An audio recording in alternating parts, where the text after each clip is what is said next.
It's time for Theology Friday. I'm Derrick Day, and he is. I'm Aaron Tomlinson. Good to be with you, Derrick. Good to be with you, Aaron. It's always good to see you. This is like one of the high points in my week, man. Is just being able to hang out and kick it with you and have a drink and some really clever conversation. So, that being said, what's in the glass today, my man? So I'm just doing some straight scotch on the rocks. Just gonna sip it and see Yep. how it goes.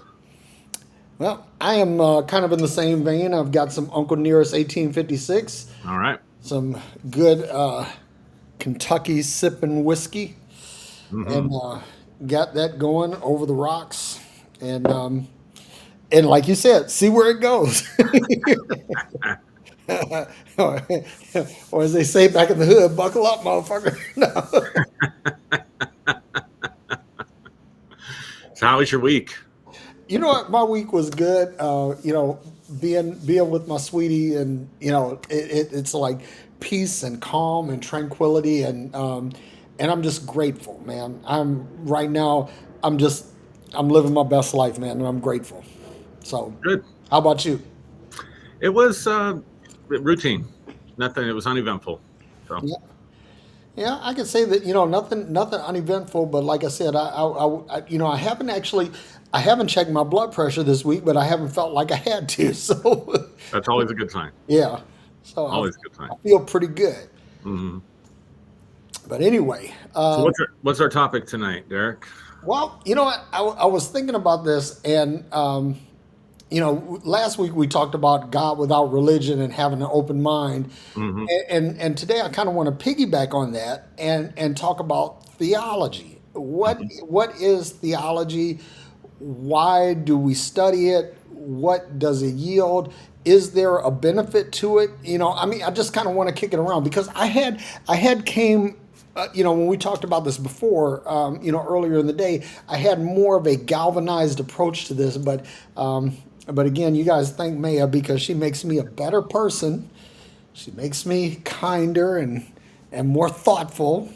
So I came to the conclusion that I think that I should ask questions about it rather than make statements. Because here's the thing: it's easy to make statements, and also, you and I we've talked about this before about swinging the pendulum from one extreme to the other. Right.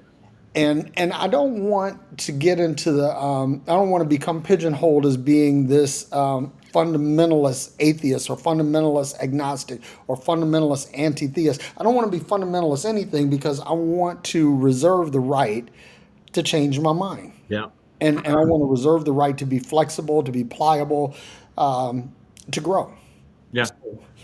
So with that being said, I wanted to start off with a working definition All right. of theology. It would help if I could type. So basically, according to Wikipedia, not well. Let's use dictionary.com instead of Wikipedia because Wikipedia is, you know, Yeah. people say, okay, you're starting off real strong there, Derek. But so it's the study of the nature of God and religious belief, i.e., a theology degree, or religious beliefs and theories when systematically developed, that is a plural noun, theologies, a willingness to tolerate new theologies. Okay? So basically, theos is the Greek for God, right? And ology refers to the study of, right? Right. So essentially, theology is the study of God. Now, here's the challenge. So like this is what Mayo was saying, and I'm sure she'll watch and she'll chime in because this is something near and dear to her. When you have like religious study is a broad spectrum, right? Hmm. Where I'm studying Christianity and I'm juxtaposing that with Islam and juxtaposing that with Buddhism and juxtaposing that with Shintoism and juxtaposing that with Judaism and so on and so forth, right? So I think that religious studies has the capacity to make people better because you learn about other beliefs, other deities, and helps you develop a sensitivity to cultural norms that are not your own. Okay, and so I get that. But if you think about this, let's think about this in terms of the cross. Okay. So you have the vertical beam and you have the horizontal beam. So let's think of religious studies as the horizontal beam. This is the cross, right? Hmm. Hmm. And the cross beam is what supports most of the weight, but the vertical beam is the one where it's planted, Hmm. it's fixed, and it only goes one of a couple of ways. I mean, it's up or down, right? I Hmm. mean, Right. there's not much nuance there. So when I think about this, is like theology, like religious study is the horizontal beam, theology is the vertical beam, and theology tends to be more fixed. It tends to be more rigid, and it tends to be more attuned to a specific interpretation of God, right? Now, and again, let me preface all of what I'm saying that this is my understanding. I'm not saying that this is how it is. Right. I want to start off with that because I want to maintain some flexibility in my own dialogue, because there is the possibility that something may be said, or you may say something, or someone else may chime in, and I may learn something, and I'm always open to that. So, that being said, that's the what my working definition of theology is, and the one thing that I'm hoping to really get going in the discussion is, does this really benefit anybody? I mean, is there a net benefit? And granted, there are some things that benefit people individually, right? Like, for example, a certain person may have a sodium deficiency Hmm. and they may need to eat more salt than normal, consume more sodium chloride than Right. normal. Right. But for the vast majority of us, if we overdo the sodium chloride consumption, it results in hypertension, which results in disease. So, Right. so, so there is, and this goes back to what we were talking about, people having an experience, and that you can't discount the experience. Or like how you were talking about that medication, you were like one of 2/1000% of people that had the symptom, but that was an experience, and it was a valid one because it could have caused you real harm, Hmm. right? Right. So I want to start off with that, saying that, first of all, I don't want. Let me say this: I have reached a point in my belief or theological paradigm, or lack thereof, that I don't want to get galvanized, Hmm. and I don't want to discount the experience of anyone. Hmm. So that's my area of growth. And so, with that being said, Aaron, I'm going to kick it over to you. Okay, Derek, thanks. Good setup. Um, yeah, I think like you, I've softened, especially over this last year, Yep. you know, and I think when you come out of something like we did, you know, deconstruction is the term, Yep. that you go through phases, just like anything. You know, there's phases to grief and loss, and um, anger is certainly one of those phases. Yep. And so, you know, I'm kind of landing with you in the same space of um, I don't want to be as harsh or as close-minded or as Exactly. mind made up as much, for exactly the same reasons that you mentioned. I think theology is an interesting thing because, well, what are we? I mean, you set it up. You gave us a working definition. I like the cross illustration. Yep. Um, and I was thinking about this. Like, you know, my first degree was in theology, kind of, sort of, not really. It was more biblical studies from a charismatic perspective only. Yeah.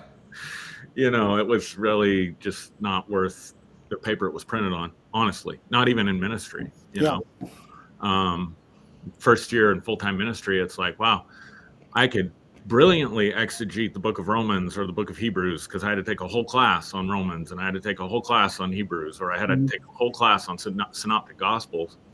But I'm 30 years old. What do I know about life? I don't know what to tell people who are coming in about their marriage or about their finances, or how it is as a pastor. You're like everything, right? You're like the social coordinator, you're the business person, but people come to you, and I realized I didn't learn anything. It's one of the reasons I went back and got a degree in psychology and counseling, because I didn't learn anything that actually helped people in my theology degree. So I do have that kind of perspective, and I had that kind of perspective when I was preaching, when Yeah. I was in the faith. Like what is the value to someone's life if I can perfectly explain, as much as anyone can, the Trinity or the Mhm. divinity of Christ or the hypostatic union? Like, how's that a benefit in Yep. anyone's life? So I've kind of had made conclusions about that based on my experience before I even started to deconstruct, right? Yep. But trying to approach this with an open mind and open heart. And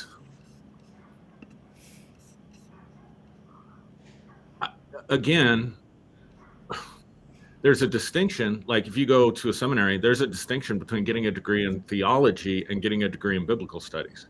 Right.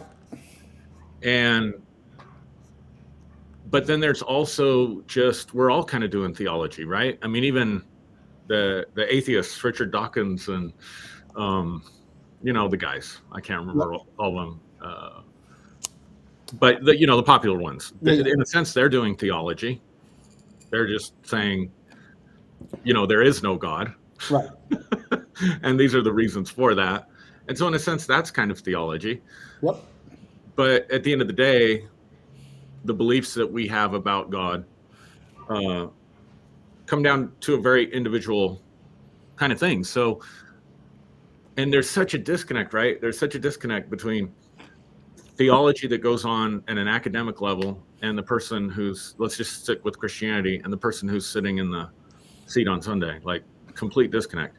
Now, I will say, when I started getting more into biblical studies and actual biblical scholarship, that very much moved the needle for me, because I Mhm. was able to let go of things like penal substitution, the rapture bullshit, that kind of stuff. You know what I'm saying? Yeah. And then understand, okay, this book is not what we were taught to be, because when you examine it, it doesn't hold up. So I actually kind of studied my way out of Pentecostal charismatic craziness, and then able to share that with other people to help them get some relief as well from some of the crazy stuff that we believed when we were in that Yes. movement. So on the one hand, yeah, it's not beneficial, but on the other hand, it was very beneficial, or at least the biblical studies portion of it was very beneficial in helping me get set free, and others as well. So that would be my introductory thoughts. Well, you know what, that's really good because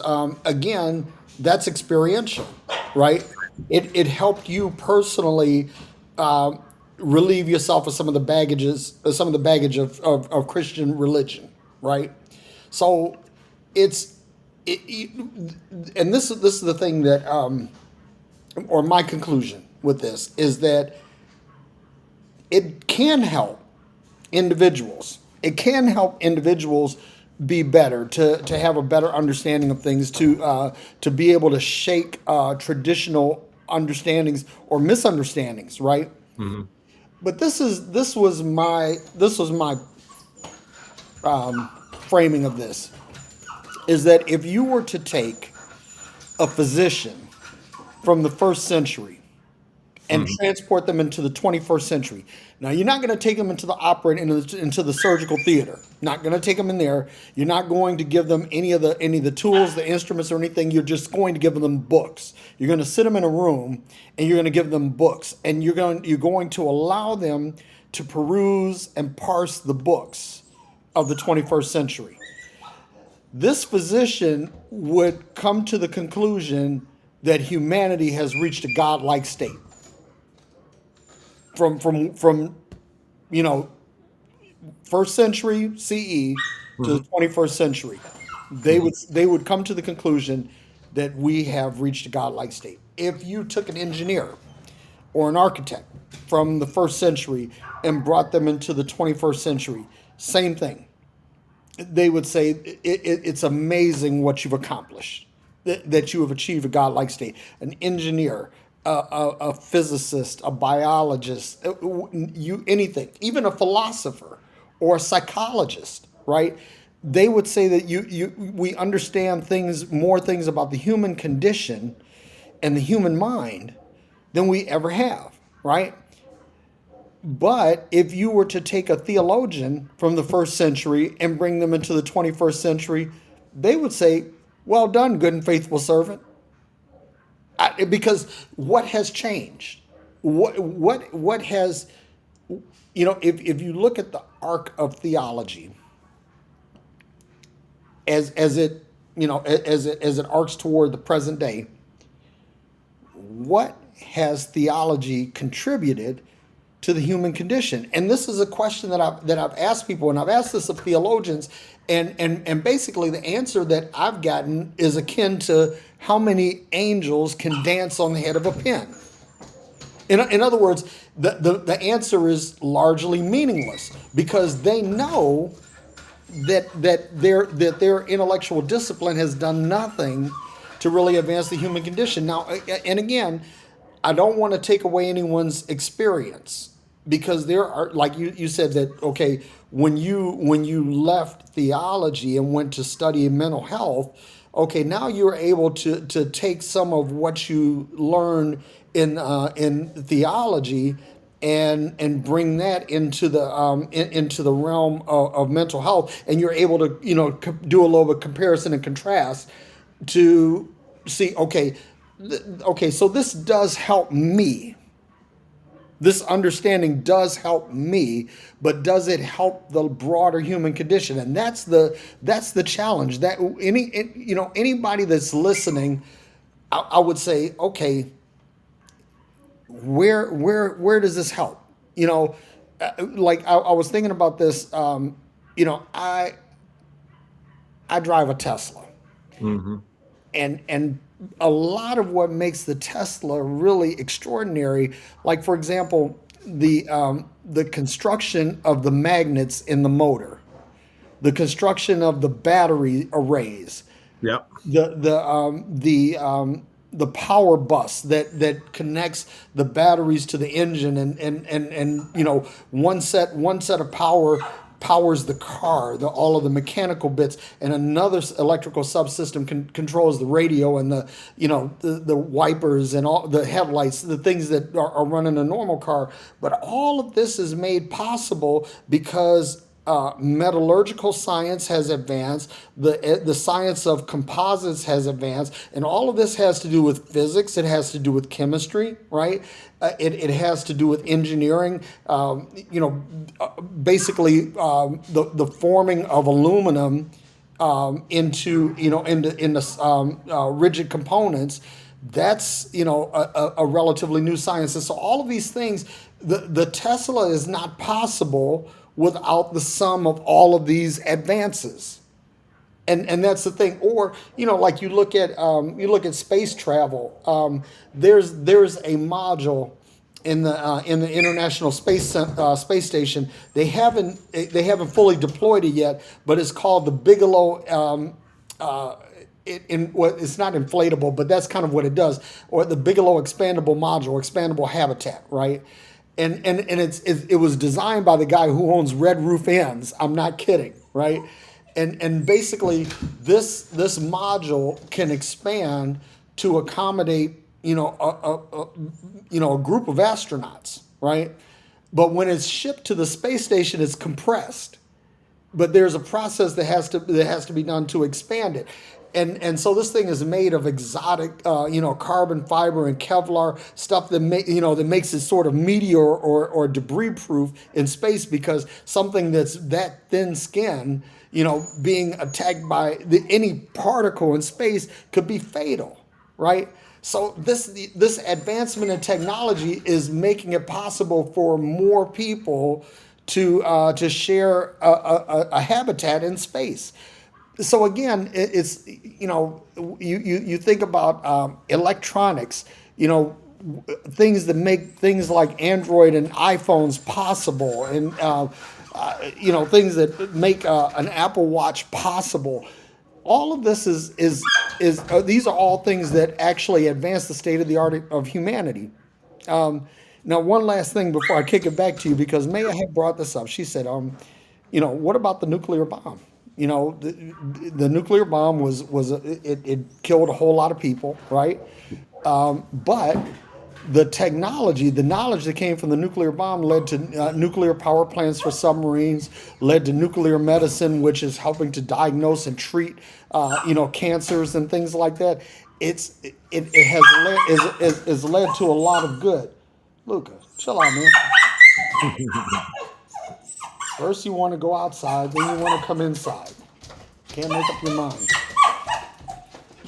So the thing is, what the point is that all of science isn't all good, but even when we learn things like when we look at the things that were done by the Nazis in World War II, there was a lot of medical knowledge gleaned from that, but there was also a lot of knowledge learned about what not to do, what was not ethical to do to human beings to learn.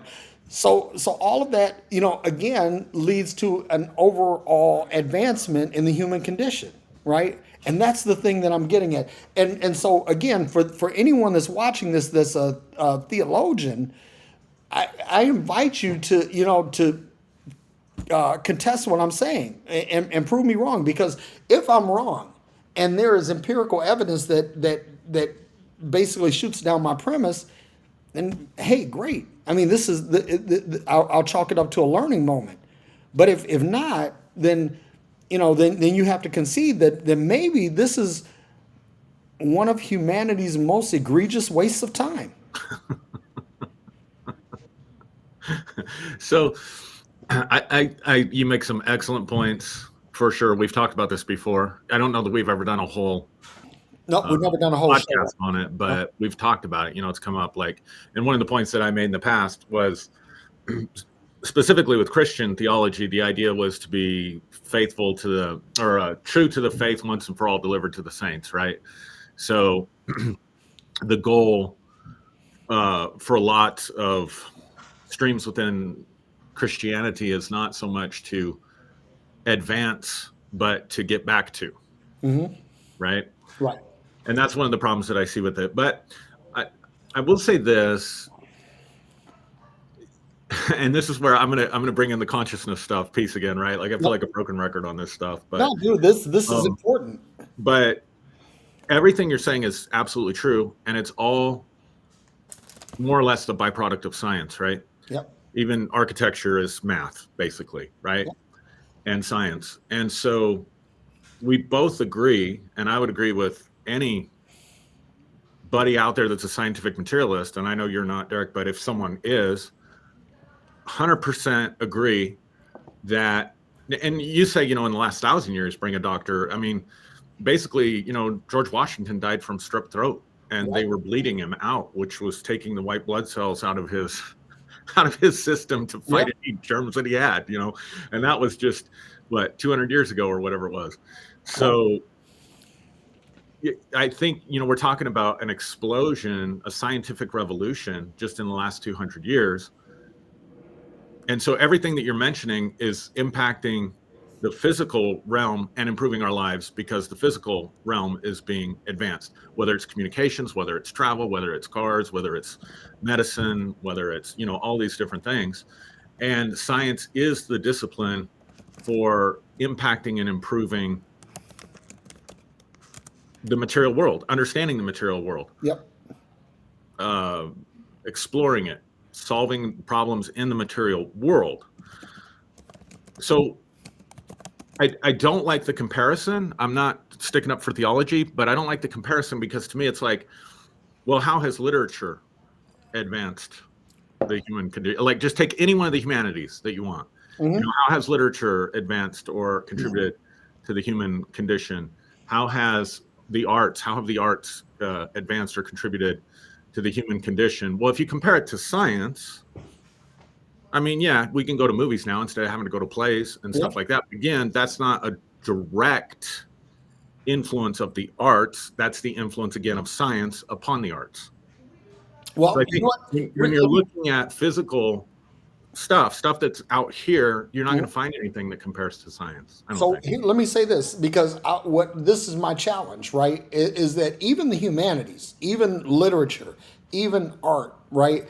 That there has been a linear progression in art. That there have been different schools of art that have changed our perception of what art is, right? And so as a result, it has led people to different levels of creativity, right? So Mhm. even the humanities, even literature, it's like if you think about like Shakespeare and iambic pentameter, right? Mhm. That Shakespeare changed how plays were written, Mhm. and that changed. It changed the way plays were written. It changed how entertainment was delivered. And then you go to writers. You go to Oscar Wilde, or you go to Longfellow, or you go to Langston Hughes, or any and all of these people. They wrote something that caused a shift in how novels were written. It's like Hemingway, James Joyce, these guys, they changed George Orwell. They changed how, you know. So again, I see your point. Now, what I will say, what I will tie back to, is that these the genesis, or the prime mover for all of this, whether it be scientific, whether it be humanities, that there's a consciousness that drives all of that. And so now we go back and we say, okay, what is the source of a thing? Well, the source of a thing is a thought, right? Well, what is the source of the thought? Well, the source of the thought is consciousness, right? and Yeah. and so we go back to that. So I get what you're saying, and I'm not trying to argue the point, but I just wanted to put that out there, Yeah. that even those things that are more esoteric, they're not as concrete as the sciences. Even those have moved. And yeah, but the point that I'm trying to make is it's subjective, right? So there are people that hate modern art, and Yeah. prefer classical art. There's still people that prefer classical music to jazz or rock and roll. Uh, so it's that subjective experience. So again, I you can say it's progressed, you can say it's changed, you can say it's advanced, but has it really benefited? That's going to be in the eye of the beholder. And you know what? That's a good point. It has it really benefited humanity, and that is really a good question. Now this is subjective, Yeah. but I would say yes, it has. I would say that we're better in our understanding of and use of the language. That we're better in Really? Most people are reading at a fourth grade level right now. well, I don't think that that's because of the state of the art. I think that one of the things that we may have regressed in is what we're teaching for, Education. because Right. yeah, education, we're teaching the standardized tests instead of teaching critical thinking and cognitive Yeah. creativity. So yeah, I just had to poke no, that out no, there dude, because I look at society and think, holy shit. yeah, because like I mean, you can think about this. Like people would talk about the term polite society. Well, polite society doesn't really exist anymore. No. You know, so we could say, okay, that in the sense of humanities, because the humanities are what kind of circumscribe polite society. Well, we could actually make the case that the advance in humanities has caused a regression. But this is one of those things where I say correlation is not causation. Right. Right. But anyway, I'm Here's sorry, man. I cut you off because I just had to get that thought out there while no, I had it. it's fine. I welcome and I'm pushing back a little bit just to make the discussion interesting because Yeah. I'm thinking about it. And so here's my problem. I don't think I know enough. So let's do it this way. Again, you brought up correlation versus causation, right? So is there a correlation? And I don't know the answer to this question. Has there been a correlation in history between religion or theology and ethics, the way that we treat one another? Were there advances that groups of people, like the Mennonites, for example, they did a lot of humanitarian work Yeah, in other Quakers. parts of the world and stuff like that, right? Yep. So what's the impact of theology upon ethics, or what's the impact of theology upon society? I don't know, honestly, because I don't have the historical background to know that. But something I do know, because I've lived it, or the impact of theology upon politics. Let's just talk about that. There has been a dramatic shift in the last 20 years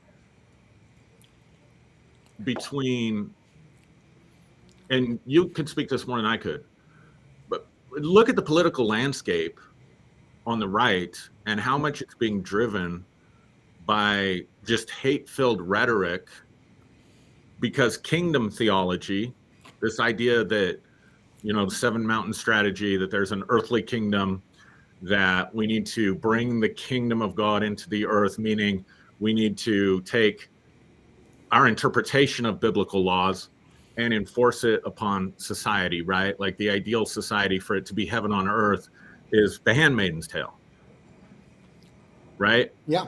And I think that is theology. That's a form of theology. It's definitely moving the needle in our society. Like you said, polite society's gone away, mostly because there is no polite society within Christianity anymore.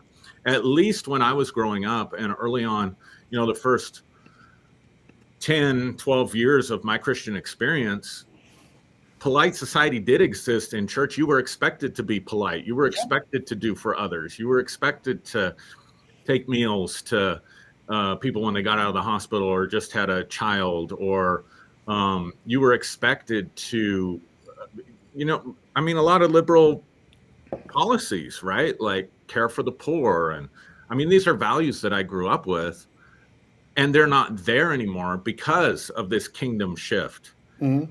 And this idea that we're fighting the darkness and Jesus is coming back like Rambo to kick ass. And so, so that theology has certainly moved the needle for society. Now, I would argue it has not bettered society. Right. But it has definitely impacted society. And I would say impacted our country as a whole. Yep. Yeah, and let me just say this, that from my standpoint, that would be low hanging fruit, to go ahead and attack and say, okay, yeah, society is worse off because of certain theologies. Well, I'm not going to take that approach, because what I'm going to do is I'm going to, for the sake of being generous, for the sake of polite society, that I will call that an aberration, an exception to the rule, rather than the rule. Yeah, my point, it is low hanging fruit, and my point is I don't know. Like, I don't know the rule, because I don't know enough about how that stuff has come into being. You know what I mean? I don't have the history. I'm gonna accuse you of selling yourself short on that one. Okay. because I think that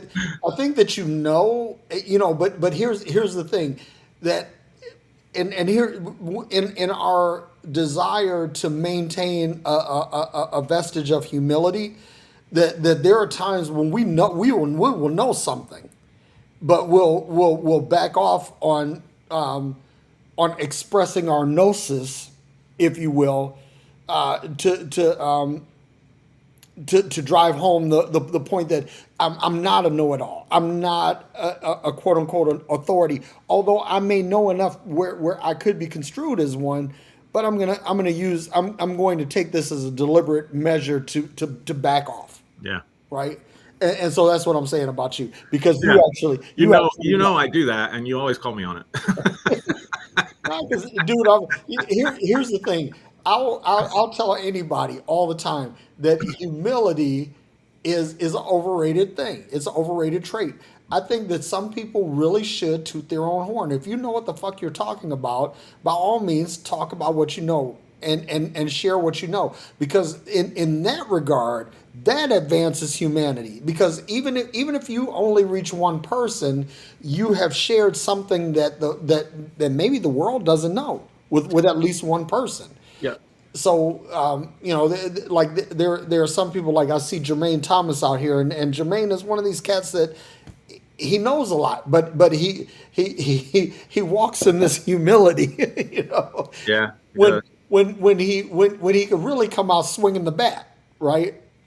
And some people do that, and some people don't. But Let, let, anyway, let me, if I yeah. can interrupt, let me just ask you this question because I think you would be more um, knowledgeable and better to speak about it anyway. I was told, now again, we've talked about this a lot. I grew up in a predominantly white community, white or Hispanic community. I think we had one black person in my high school the entire time I was there. So all of my experiences with black people have been through the church. Hmm. And I was told, and I realized that black culture is different. I'm not trying to generalize, but I was told, there's two places that black people would gather. One is the barbershop, and the other is church. Yeah. So my question is, can you find a theological driver, motivator, correlation between theology in the church, specifically the black church, Hmm. and the advancement of civil rights or the civil rights movement? You know what? That's a really good question, and yes, if there were a case to be made for theology to have improved the human condition, I would say that it is in the civil rights movement. Now, here is the problem about the civil rights movement. And I would love for my friends and brothers who are in the Church of God in Christ and the African Methodist Episcopal Church, Hmm. the Church of Christ, the Church of God. I would love to hear the input of many of these people, because the civil rights movement was largely driven by the Baptist Church. Okay, so it was, you could say that the civil rights movement was a progressive output of the Baptist Church. Mm. Okay, but what is, I mean, in other words, were was the did these other churches, did they feel disenfranchised because of that? And was this a specific theology, that drove this, or is it something else, or is it something where theology influenced or informed something else and caused the needle to move, or was it the theology itself? And those are all really good questions, but you brought up a really good point, when you start talking about, like, okay, the civil rights movement, or you just talk about the barbershop thing. Because if you go into your average M1A1 black barbershop, right, you're going to find that there is a theology that exists there, that is largely driven by the Christian church, but then it has it's influenced by other denominations within the Christian church, and it's also influenced by the Nation of Islam, right? So there's a lot to unpack there.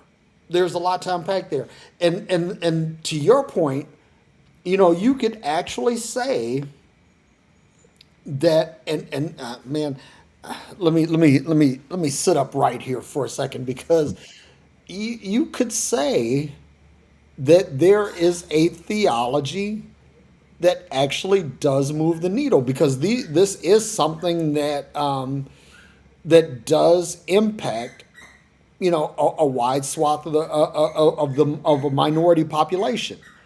So in that you could say, okay, yeah, I can see where this makes a difference. I can see where this is, that there's a driver here. So you bring up an excellent point, and this is one of these things where I have. I'm not saying that I'm walking it back. I'm not gonna I'm not gonna say that. Yeah. But what I will say is that you brought something to the table that I didn't consider. Yeah, and along those same lines, like I'm thinking, okay, so we have to myth bust this, right? Because people think, I mean, Greg Boyd wrote a book called The Myth of a Christian Nation, right? And you Yep. got these guys out there now that are trying to sell us on this idea that the Constitution was biblically ordained or that America was God ordained, you know, all that mostly white Christian nationalism bullshit. But the founding fathers, a lot of them were doing theology, right? Like the Declaration of Independence, all men were created equal and endowed by their creator. So their theology did influence, I think, even though it's not Christian theology, they were pushing it back. I mean, it's the exact opposite of what people think. They were trying to establish a state without a religious context. Well, you know, I think about this. Religious context. This is funny. You said this. They said, you know, certain inalienable rights that all men are created equal and endowed by their creator with certain inalienable rights. And I think that this is really key because they said their creator. They didn't say the creator.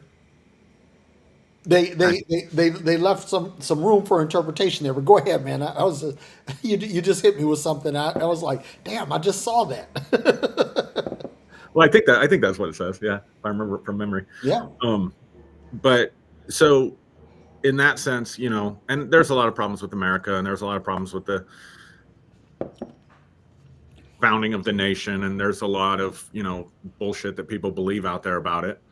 But I would say, see, I really look at even some of the like Enlightenment, some of the scientific revolution that occurred, especially early on.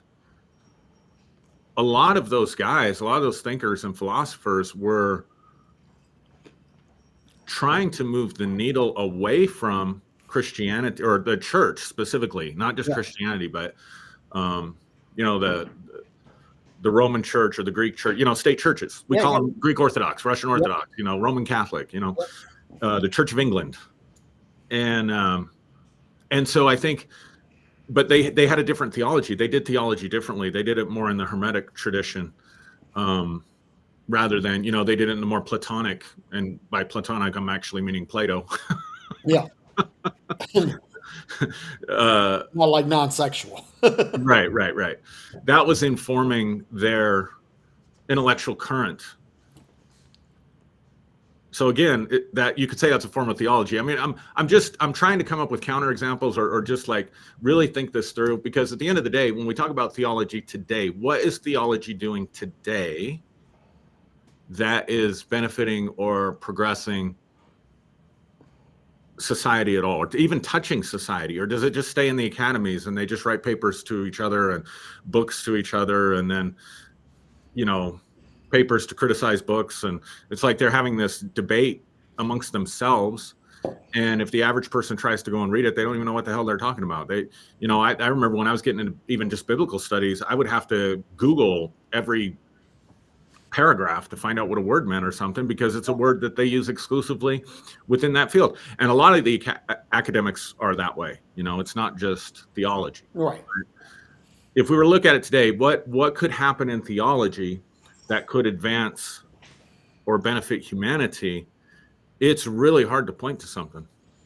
Yeah, and again, that's my challenge. I'm backing off from calling it a contention, but I say it's that my challenge, because when I look at things like, let me use you as an example. Mm-hmm. So you talk about consciousness, right? Mm-hmm. And so the scientific community, they will concede that consciousness is a thing. Right. It's just the level of importance that they will ascribe to it. Right. And And so because they don't, and this is my opinion, they don't ascribe the level of importance to it that it should be, Hmm. that in doing that they diminish it. They diminish its worth. And so what you're doing is you're talking about consciousness, and you're banging this drum that that when we start talking about thoughts, right? So thoughts lead to words, which lead to actions, which lead to habit, which lead to character, which leads to destiny. And that a wrong thought, what is the origin of the thought? What is, because the thought comes from somewhere. It doesn't just materialize. So the thought is the product of consciousness. Okay, so where does consciousness come from? So now we get to consciousness as a prime mover, right? And and when you start talking about that, and you say, okay, that consciousness doesn't just influence or impact our locus, our individual position, but it also influences our. I don't know if globus is a correct term in terms of Latin, but it impacts or influences that it's expanded beyond our own personal borders. So when you start talking about consciousness, you're talking about something that absolutely moves the needle of both the material and the metaphysical, Hmm. right? Hmm. So this is a valid construct, a valid argument. It's a valid discussion point. And so when you start talking about that and spirituality, okay, absolutely, you're moving the needle. But how someone interprets biblical writing, and how this biblical writing should or should not influence humanity, and that's where we get theology, because what I'm saying is that there is a distinct difference between a theological standpoint and a consciousness standpoint. They're absolutely different. So the thing is that what you're saying is not a theology. I would say that it is a science that does have KPIs, that it does have measurable points, Hmm. right?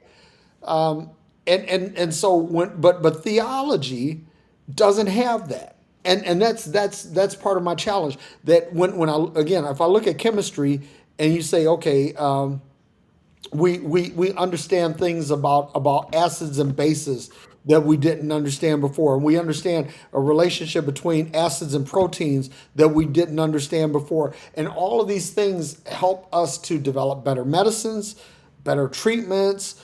It influences and impacts longevity and all of those things. You can't find that same kind of objective measurement in theology. Right. And that's my challenge, right? Here's the thing. There was a point when I would just say, man, fuck theology, it's bullshit. Hmm. And that was a galvanized point. But then I said, no, wait a second, Derek. You can't just hang your hat there. You can't just pitch your tent there. There's more to it than that, right? So now I've walked that part back, and I said, okay, I'm open to the idea that maybe I'm wrong. Maybe I'm wrong. And if I'm wrong, then please, by all means, show me. Hmm. But you can't show me with belief. You can't show me with faith.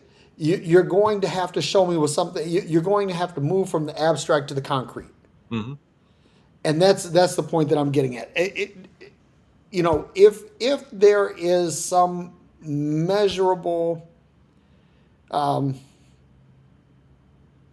aspect of theology where I can say yes, or someone can show me, yes, this is where it has moved the needle beyond, that it is beyond just me.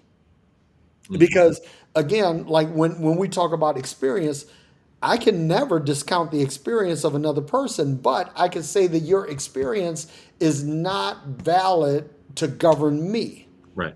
right? Hmm. So that's the thing. If we're talking about, theology, and one person is moved by it, two people are moved by it, that's great. You've benefited from it. That's something that, you can say, hey, I had an experience, and a man with an experience is never at the mercy of a man with an argument. Great, but I cannot rely on your experience as a linchpin for governance in my life. Hmm. So anyway, Yeah. I'll- Yeah, I think it's interesting because we began the conversation. You opened up the conversation with a historical arc, right? Like if you take a physician from the first century and bring him to now, or you take a engineer, whatever they called him back then, yeah, builder, whatever, yeah, from the first century to now. Um, and so that's where I said, like, I don't know, like historically, I don't know the historical arc. And now we're kind of like, okay, present tense yep. Here and now, moving forward, yep. what what does that do for anybody? And I'm still left with that question, Derrick. What does that do for anybody? Same question I had when I started pastoring. I was like, all that stuff I learned, Yeah, that I can preach on Sunday, great, but what did I learn that practically improved people's lives that believed in it, that believed in God, that wanted theology, that were coming to church, that were coming to Bible study? And I found out pretty quickly, like within the first 6 months to a year, this is not moving the needle for anybody. Like who cares? Who cares about rapture theology when your life is falling apart? You know what I mean? yeah. Well, Um, let's take something that's even better known. 1 Corinthians chapter 13, yeah. what they call the love chapter, Hmm. right? Love is this, love is that, love, love is patient, love is kind, love never fails, right? Okay, this was something that when I was in Christian ministry, that was the centerpiece of my preaching. Yeah. I was all about love, right? But when I look at that, I said, how does this love thing put food on people's tables? Right. Does this love thing cure diseases? Does this love thing, truly reconcile relationships? In other words, is there a something that I could point to where I could say, okay, yes, this love thing actually does work. That it works in an empirical sense that let's not even say all, but let's just say most. Let's say if we can get to like 70% of the people that apply this, that if they apply this, it's going to work. It is going to produce fruit. And I just didn't see it. And to me, that is the most profound part of biblical scripture. Because Sure. everything, I mean, God is love. Mm. That's a very profound statement, because if you say God is love, then that means everything that comes from him, or anything that's reflective of him, should look like love. Yeah. Yep. And because it doesn't, I'm skeptical about whether or not it can actually work or not. Yeah. And No, that's the thing. valid. So I'm like, okay, show me. So like when we talk about like love, so let's go back to when you and I were preaching, right? Grace theology. Right. That was a theological branch of Right. Christianity. Right. Okay? And can anybody say where grace actually worked? Did it actually produce fruit? And the answer to that is, I look at people like Lance Wellenall and Bill Johnson, and I'm like, no, it absolutely didn't. I look at Andrew Womack and I say, no, it absolutely didn't. It Yeah. didn't. It just didn't work. So now what does that say about grace? Well, it says, at best, grace is a flawed theological movement. you know. And then you have people like Miles Monroe, when Miles Monroe is talking about kingdom now, and that if we just accept God's word as the word of the king, and we treat everything that's biblical as an edict, and we just adhere to that, and with blinders on, that we're just going to achieve this massive prosperity and massive levels of peace, and it didn't happen. Yeah. You know, so it's like, you have all of these different theologies, or like, Rob Bell, love wins. That was a theology. Yeah. That Was. that wasn't just a shift in Christian thinking. This was a brand new theology. And I'm to this day, Aaron, to this day, I'm a big fan of Rob Bell, or Carlton Pearson. Hmm. You know, Right. Right. I mean, these guys, what they did, they basically brought about theological shifts. They brought about new theologies, and so the thing is, these were things that if they had been given the space, given the air that they needed, given the fuel that they needed, then they would have possibly moved the needle, but they didn't. Luca, stop, dude. Yeah. Pulling the cord here. Yeah. I mean, I think you could. I think you could again argue correlation. Like, let's take Carlton Pearson for example, right? Yep. Like, he was the first. Like, he was Rob Bell before Rob Bell was Rob Bell. You know what I mean? Exactly. Yep. That's a good way of putting it. And he was the. He had incredible influence. I mean, there is no T.D. Jakes, Juanita Bynum, Yeah. Michael Pitts. I'm trying to think of the different ones that he brought into prominence through his Azusa stuff that he was doing in Tulsa, right? Yep. And I think a lot of people, like, I don't think there would be a deconstruction movement today, or it wouldn't be what it is today without someone like Carlton Pearson, Yep. right? Yeah. So that did allow for people to escape the fear of hell, maybe, Yeah.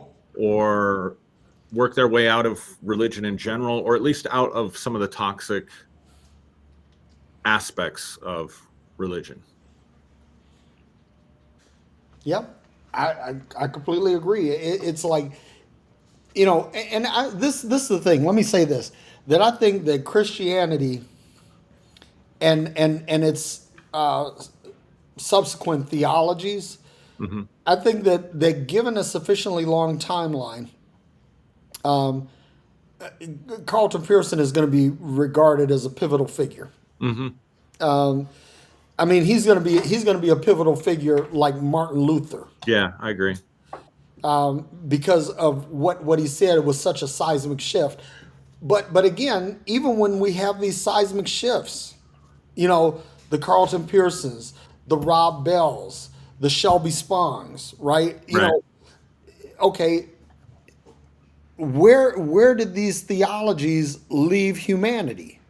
In other words, is humanity in a global sense better because of these guys? And again, let me back up my words again, because I was about to say my contention, not my contention, because I'm not. It isn't like this is a hill that I'm going to die on.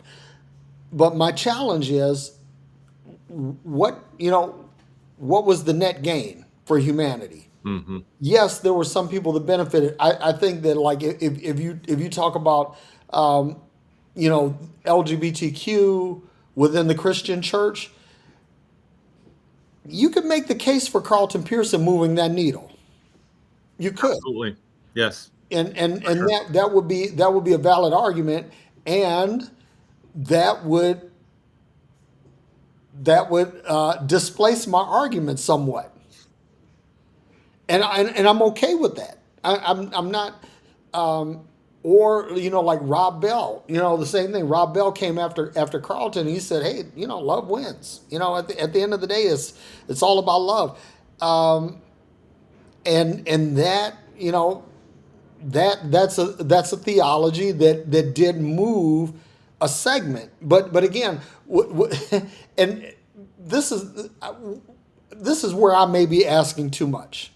This is where I may be putting too much pressure on this thing.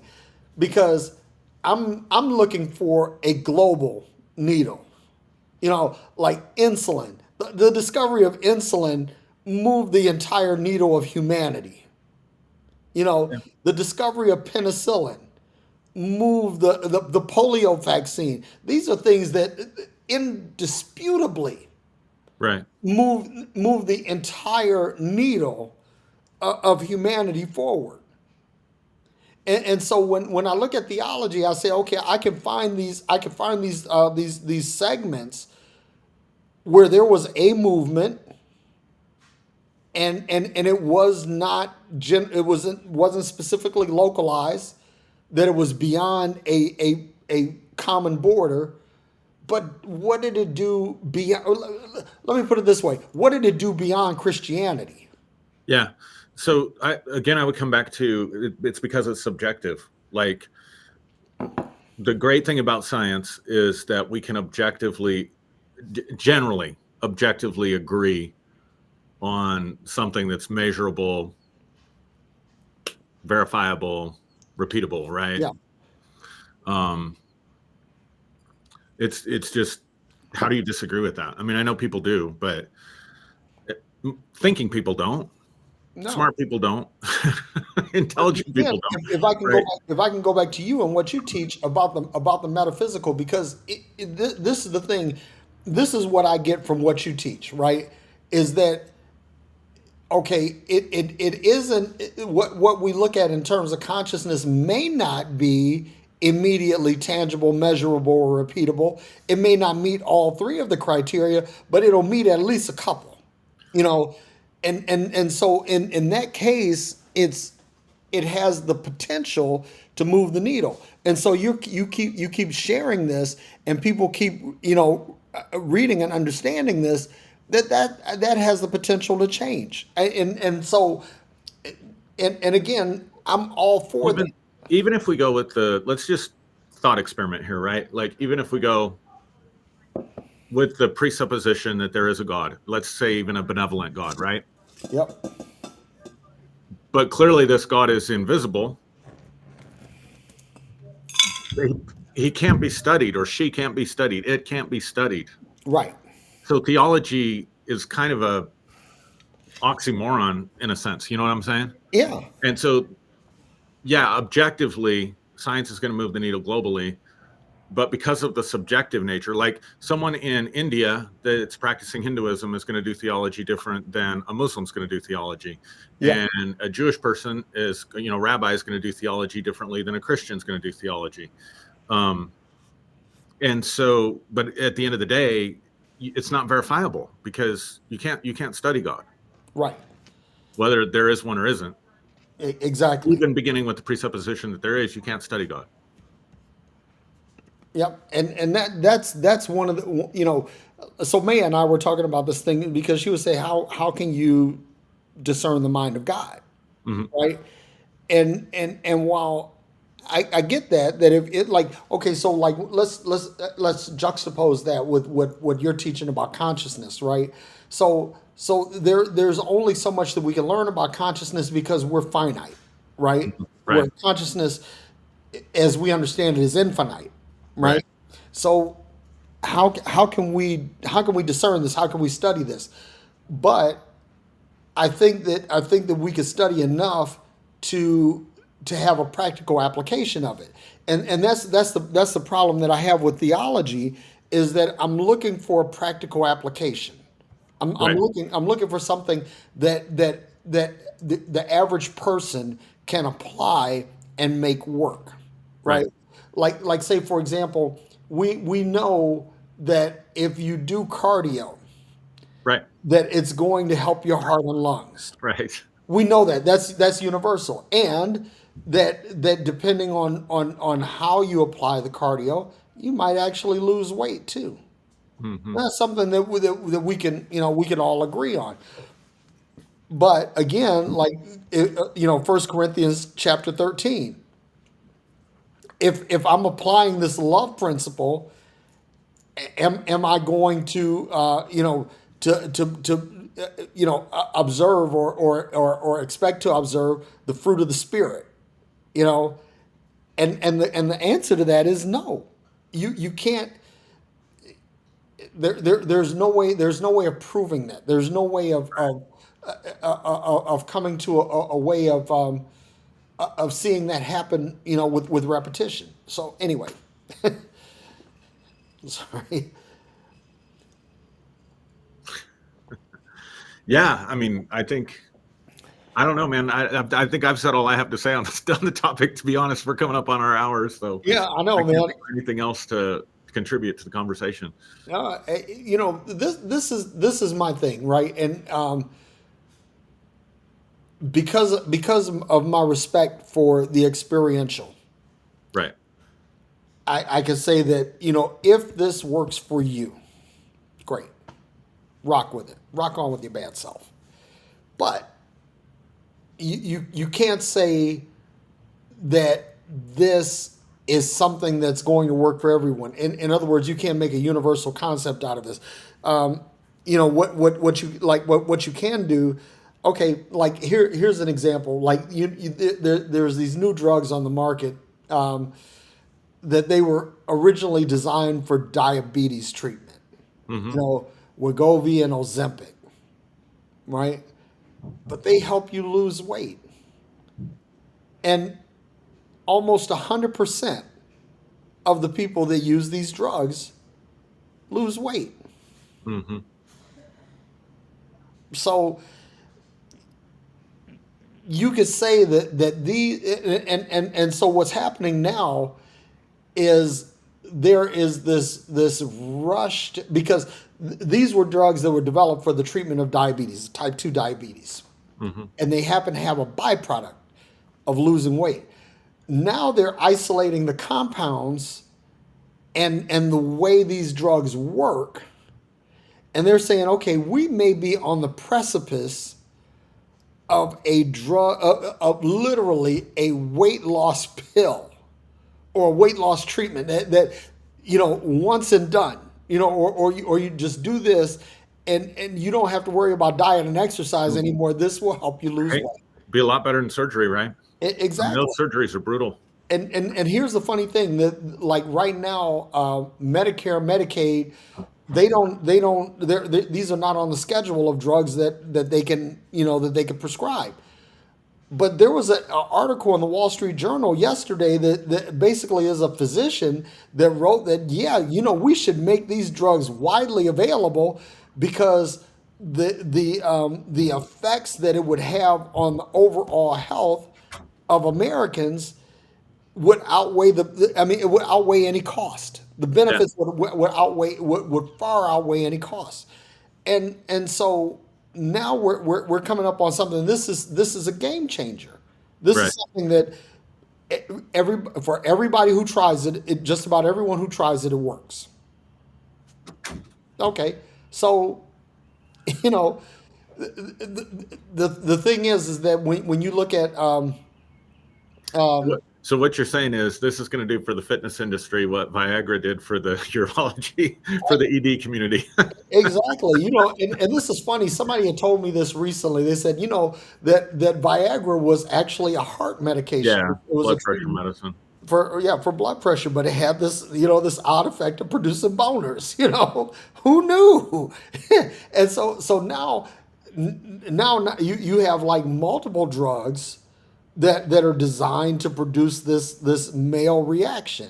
Hmm. Why? Because it's like, you find one thing that this is a side effect. Okay, so how do I isolate the side effect without producing any harmful effects? And you start developing, and again, like, there's some Chinese company that makes electric cars, and they have a car. The company is called BYD, and they have an electric car that they're able to produce for like $12,000.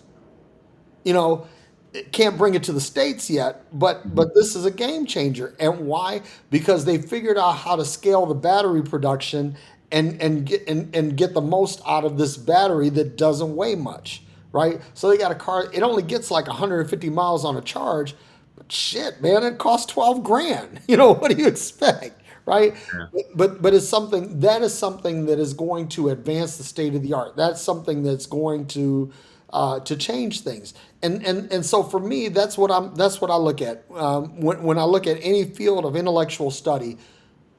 How do we get to, how do we move the arc to change? Right. And that's the challenge. That's what, and again, for those of you who are theologians, for those of you who study theology, if you can show me or show us where, where your theology arcs toward a global change, then let's rock with that. So this one guy, John Thomas, he's been talking about. He said you can observe the outcome of love. He says consciousness is invisible as love is. Yeah, okay, that's all true. But the thing is that we know that love is not possible without consciousness. An unconscious being cannot produce love. So Yeah. so therefore, in order for there to be love, there has to be the thought of love. Where does the thought come from? The thought comes from consciousness. Okay, so when we start talking about consciousness, we talk about local consciousness, we talk about global consciousness, and then if you take that consciousness and bring it back, basically the unified field, you know, consciousness kind of fits that. But yeah, man, we'll go ahead and land the plane and go on ahead and give everybody the standard sayonara. Hey, Derrick, thank you so much, man. Enjoyed the conversation as always. And everybody, thanks. Great engagement with the comments and stuff. I've got to attend to something, so I was just messaging Derrick that I gotta go, man. No, So, no problem. love you guys, love you, Derrick, and peace and hair grease. All right, love you, man. And Later. for those of you who are still on, I'm going to hang on for just a second. If you want to join in the call or whatever, I'll put the link in here, and you can join in. I'd like to hear your thoughts, because again, this is one of those things. How I mean, really, folks, this is what we need to do. We need to, in everything that we do now, we need to say, okay, how does this, whatever this is, benefit humanity? How does this help humanity move forward? And that's the challenge. So I'm going to hang out here for just a few more minutes and see if anybody wants to join in on the conversation. I'm going to put this into the Facebook group. And if you're interested and you want to join in, you got something you want to say, you can feel free to do that. But yeah, this is it's one of these things, man. It's how do we help humanity grow? And again, my I don't want to say contention, but my position is that theology is not one of those things that helps move humanity forward. And I could be wrong, and if I'm wrong, let me know. But please, one thing, if you do get on, do not be ambiguous. You're going to have to be concrete, because ambiguity we'll shoot that down. So John Thomas is here, and then also my buddy Tommy Stewart is here. I'm going to bring all of you on. John, welcome to Theology Friday. Hey, thanks. First time, but I've seen some of your posts before and some of your things. I think on some Carlton Pearson with Malachi Gross. Maybe that's where I first Yep. saw your name, I believe. Yep, I was on Malachi's podcast. Yeah. Oh, nice. Yeah, okay, great. Yes. Well, anyway, I just wanted to throw those things out there. I came in late. I wasn't, sure regarding, your theology discussion, right where it's at. And maybe I was laying too much, too heavy, too much stuff out there because of basically, really honestly, where I'm at right now in life and what I've been through is that I haven't had a direct experience to me that was the most real thing in my life, and it wasn't in a church situation or a religious situation. It was in a humanistic movement thing, and that changed my life in the late 70s. And then I deconstructed my Christianity in the 80s and started studying all kinds of things, reading and studying and traveling and going to workshops and just trying to expand my own consciousness. And out of that, I just couldn't get out of me some of the stuff from my childhood removed, and it just took a while to get it out of there. But when I read this book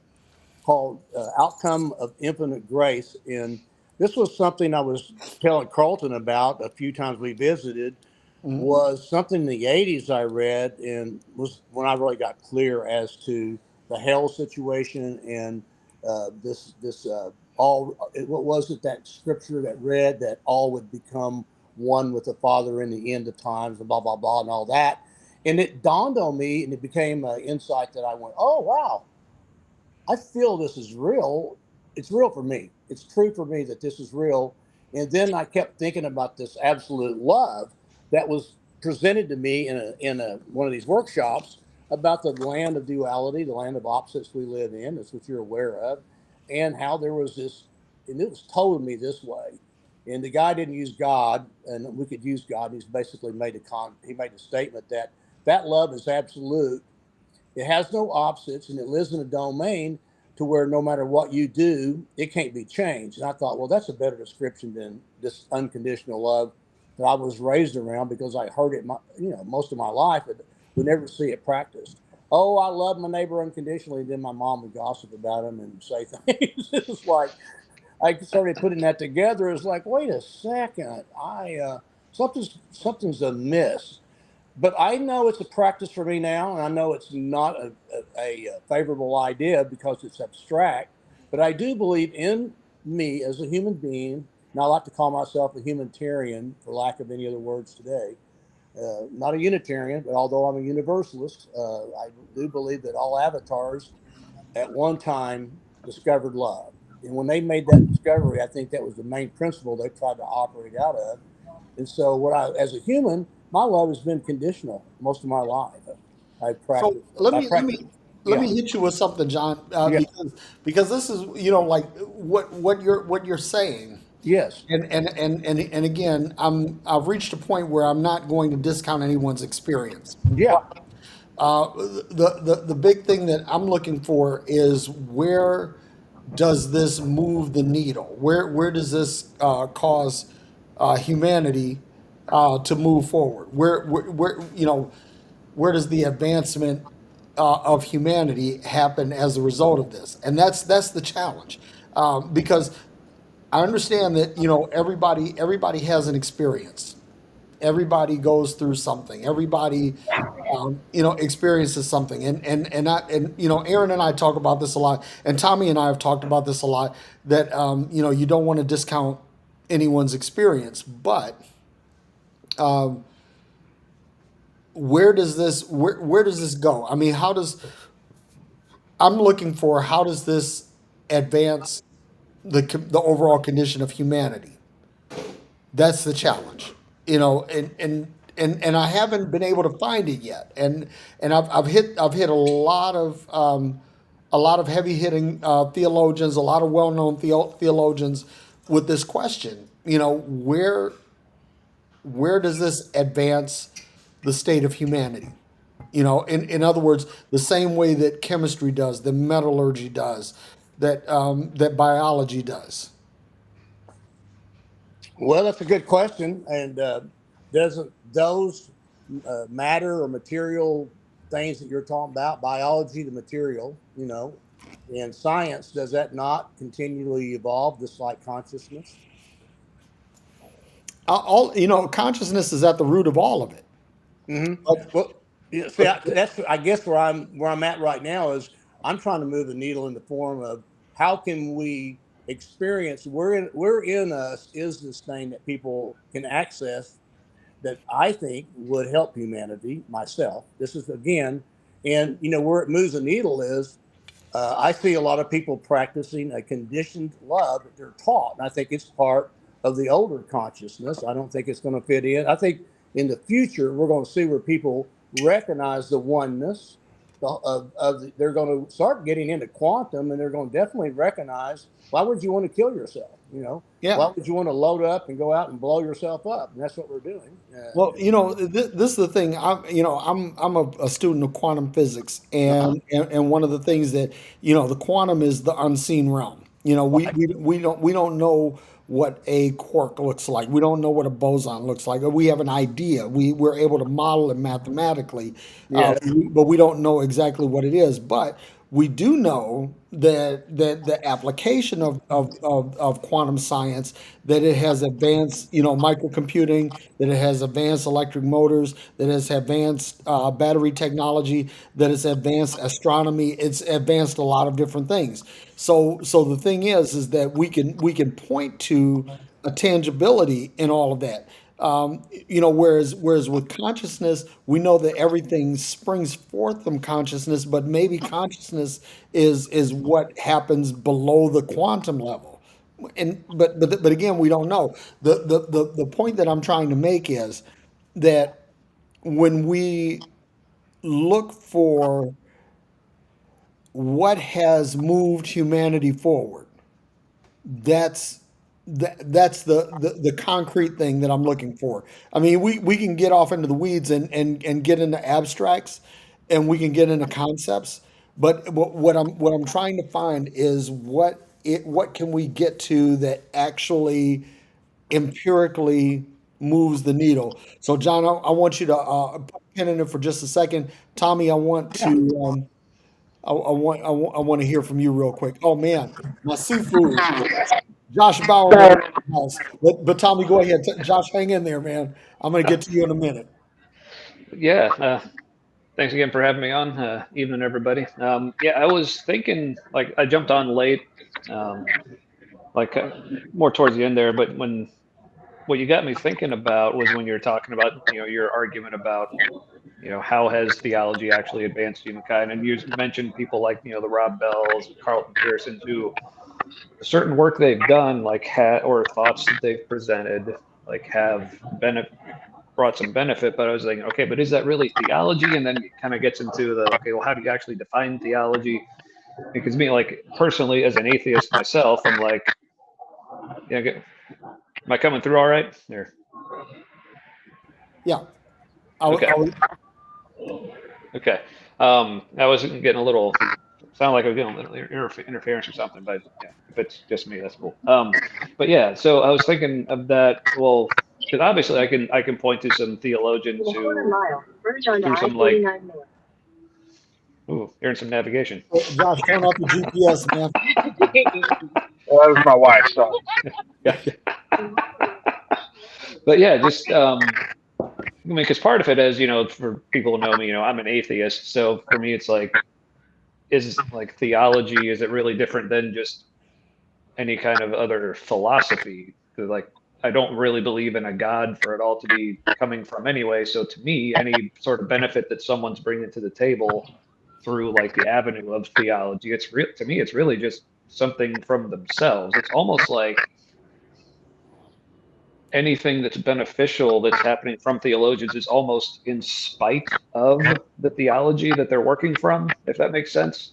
It's like they have to bring something new to it, something that already exists, whether it's inside them or has already been, like, an existing, like, principle or ethical framework, just from a more humanist perspective. They're saying, well, obviously this theology, whether it's Christianity or Islam, Hinduism, whatever it is, there's something going on here. How can we improve this? And it's almost, they almost always happen to bring something from the outside. Whereas, at least in my experience, a lot of Christian apologists like to tell us that, our secular worldview is borrowing our morality from a biblical worldview. I think it's actually the opposite. Yes.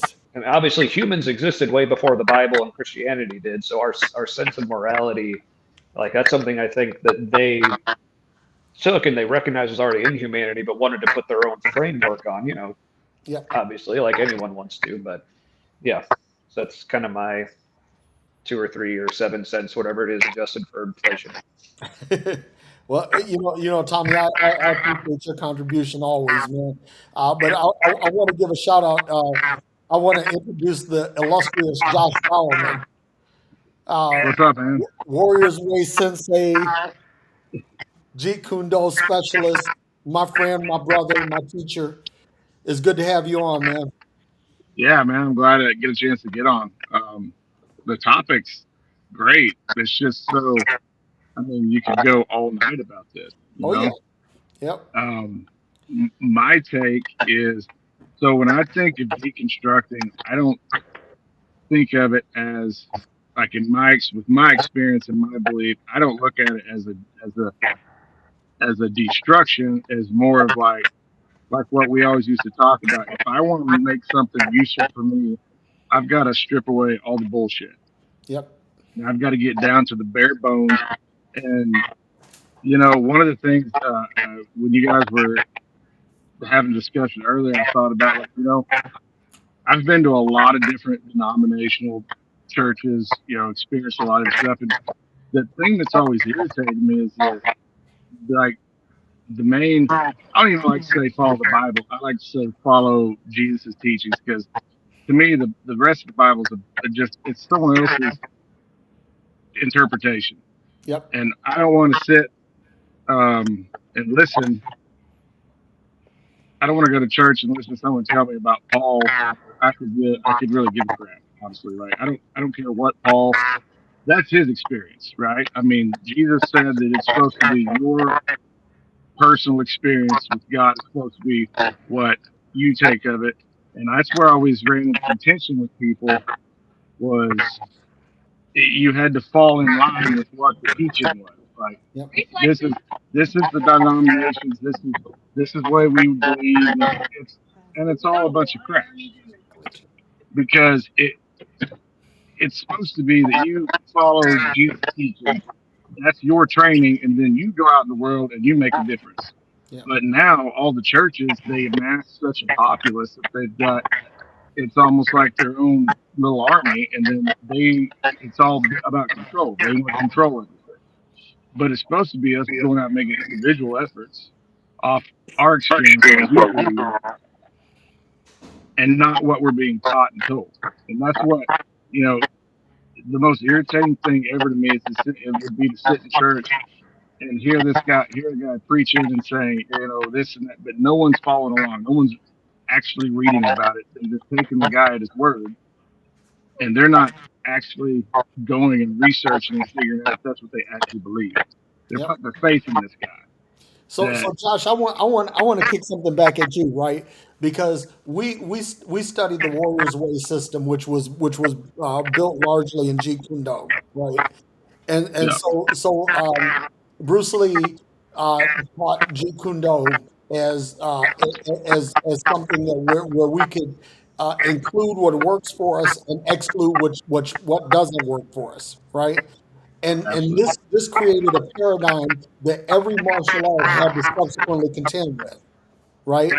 So now the whole needle of martial arts changes, the arc of martial arts changes because of what Jeet Kune Do brought to the table. And so what I'm looking at is I'm looking for the Jeet Kune Do in spirituality. I'm looking for that thing that moves the needle forward. I'm looking for that thing that makes all of us reconsider what we know to be true and think of the possibilities of what may be true beyond. Yeah. Yeah. And I don't know. My issue with it is it takes efforts like this. It takes enough people to sit around and I guess realize you're in a safe place to air out your actual. Everybody's got doubts, Yep. but nobody wants to talk about it.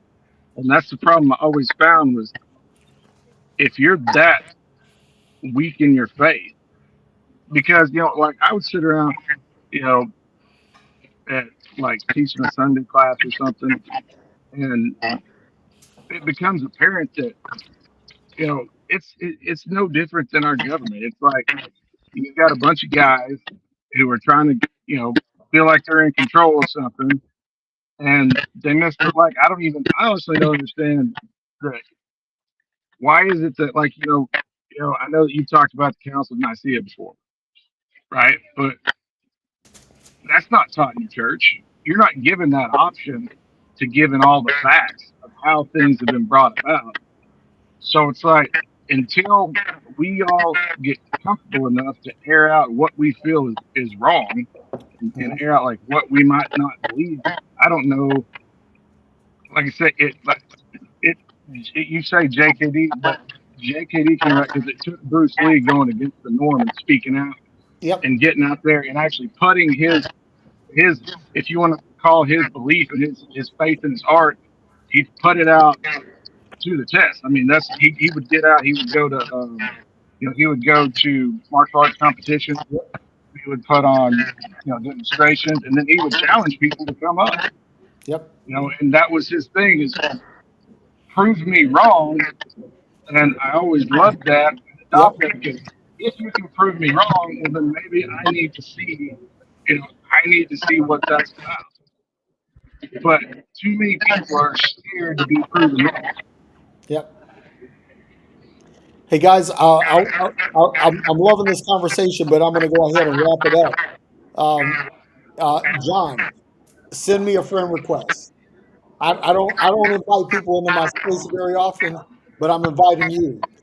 These other guys, Josh and Tommy, I'm already well connected with them. Um, Josh is one of my oldest and best friends. Tommy and I, we've collaborated on a lot of things, but John, you Hmm. bring some good stuff to the table, and I want to be your friend. So Okay. send me a friend request, and we'll Tommy go and from there. Josh, nice meeting you guys. All Yeah, right, You me too, hey, too, man. man. Yeah. Josh, I owe you a personal call. It's coming, brother. I promise. Yeah, man. That's cool, man. But I love you, man, and I I love really you too, appreciate man. everything you poured into my life, man. Yeah, man, I appreciate it. I'm loving theology, man. Every Friday, I'm loving it. All right. All right, guys. Hey, love you all. And go in peace, and I will holler at you soon. All right, man. Sounds good. All right. Bye now.